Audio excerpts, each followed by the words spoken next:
ಪರಿಶಿಷ್ಟ ಜಾತಿ ಮತ್ತು ಪರಿಶಿಷ್ಟ ಸಮುದಾಯದವರ ಮೀಸಲಾತಿ ಹೆಚ್ಚಳಕ್ಕೆ ಸಂಬಂಧಿಸಿದಂತೆ ಕಳೆದ ವಿಧಾನಸಭಾ ಅಧಿವೇಶನದಲ್ಲಿ ಬಿಸಿ ಚರ್ಚೆಗೆ ಕಾರಣವಾಗಿತ್ತು. ವಿರೋಧ ಪಕ್ಷ ನಾಯಕ ಸಿದ್ದರಾಮಯ್ಯ ಮೀಸಲಾತಿ ಹೆಚ್ಚಳ ವಿಳಂಬ ಸರಿಯಲ್ಲ, ಶೀಘ್ರ ಸರ್ವ ಪಕ್ಷಗಳ ಸಭೆಗೆ ಅಧಿವೇಶನದಲ್ಲಿ ಒತ್ತಾಯಿಸಿದರು.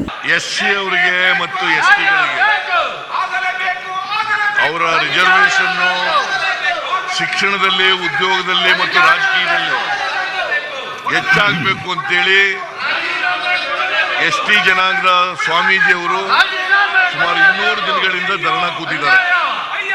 ಇಲ್ಲಿ ಅನೇಕ ಸಾರಿ ಚರ್ಚೆ ಆಗಿದೆ, ಇದು ಬಹಳ ಸಾರಿ ಚರ್ಚೆ ಆಗಿದೆ.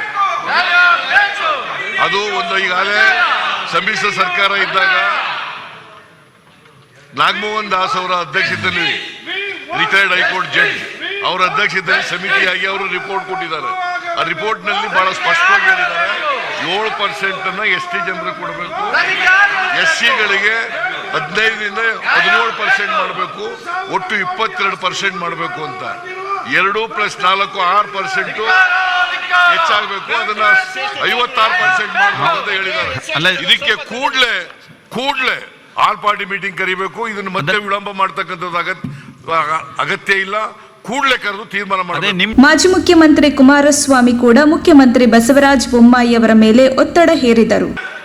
ಮುಖ್ಯಮಂತ್ರಿಗಳು ಹೇಳಿದಂಥ ರೀತಿಯಲ್ಲಿ ಆದಷ್ಟು ಬೇಗ ಸಭೆ ಕರೆದು ಇವತ್ತು ಎಲ್ಲ ನಮ್ಮ ಪ್ರಮುಖ ಶಾಸಕರುಗಳ ಸಮಾಜಕ್ಕೆ ಸೇರಿರ್ತಕ್ಕಂಥ ಎಲ್ಲ ಶಾಸಕರುಗಳು, ವಿರೋಧ ಪಕ್ಷದ ನಾಯಕರು ಮತ್ತು ಕೆಲವು ಪ್ರಮುಖರನ್ನ ಕರೆದು ಇವತ್ತೇನೋ ಈ ಒಂದು ಹೋರಾಟ ಹಲವಾರು 3-4 ವರ್ಷಗಳಿಂದ ನಡೀತಾ ಇದೆ. ಇದಕ್ಕೆ ತಕ್ಷಣ ಇವತ್ತು ನಾವೇನು ಕಾನೂನಾತ್ಮಕವಾಗಿ ತೀರ್ಮಾನಗಳನ್ನು ಮಾಡಬೇಕಾಗಿದೆ.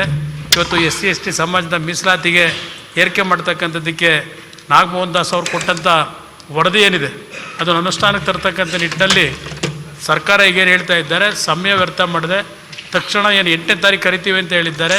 ಕರೆದು ಇದಕ್ಕೊಂದು ಅಂತಿಮವಾಗಿ ಎಲ್ರಿಗೂ ವಿಶ್ವಾಸ ಮೂಡಿಸ್ತಕ್ಕಂಥ ರೀತಿಯ ತೀರ್ಮಾನಗಳಾಗಲಿ ಅಂತಕ್ಕಂಥದ್ದು ನಮ್ಮ ಅಭಿಪ್ರಾಯವಿದೆ. ಇದೀಗ ಬಸವರಾಜ ಬೊಮ್ಮಾಯಿ ಅವರು ಮೀಸಲಾತಿ ಹೆಚ್ಚಳ ಸಂಬಂಧಿಸಿ ರಚಿಸಿದ ನ್ಯಾಯಾಧೀಶ ನಾಗಮೋಹನ್ ದಾಸ್ ವರದಿ ಕುರಿತು ಸರ್ವ ಪಕ್ಷಗಳ ಸಭೆಗೆ ದಿನಾಂಕ ಪ್ರಕಟಿಸಿದ್ದು, ಇದೇ ಶುಕ್ರವಾರ 7ನೇ ತಾರೀಕಿಗೆ ಸಮಯ 10:30ಕ್ಕೆ ಗೃಹ ಕಚೇರಿ ಕೃಷ್ಣದಲ್ಲಿ ಉಭಯ ಸದನ ನಾಯಕರ ಸಭೆ ಕರೆಯಲಾಗಿದೆ. 2 ಸಮಿತಿ ವರದಿ ಬಂದಿದೆ. ನಾಗಮೋಹನ್ ದಾಸ್ ಸಮಿತಿ ಮತ್ತು ಸುಭಾಷ್ ಅಡಿ ಸಮಿತಿ ಆ 2 ವರದಿಯನ್ನು ಇಟ್ಕೊಂಡು ಸರ್ವ ಪಕ್ಷಗಳ ಸಭೆಯನ್ನು ಕರೆದು ಇಲ್ಲಿರುವಂಥ ಸಂವಿಧಾತ್ಮಕ ವಿಚಾರ, ಕಾನೂನು ವಿಚಾರವನ್ನು ಸರ್ವ ಪಕ್ಷದಲ್ಲಿ ನಾವೆಲ್ಲ ಚರ್ಚೆ ಮಾಡಿ ಮುಂದಿನ ಹೆಜ್ಜೆ ನೀಡಬೇಕಾಗಿದೆ.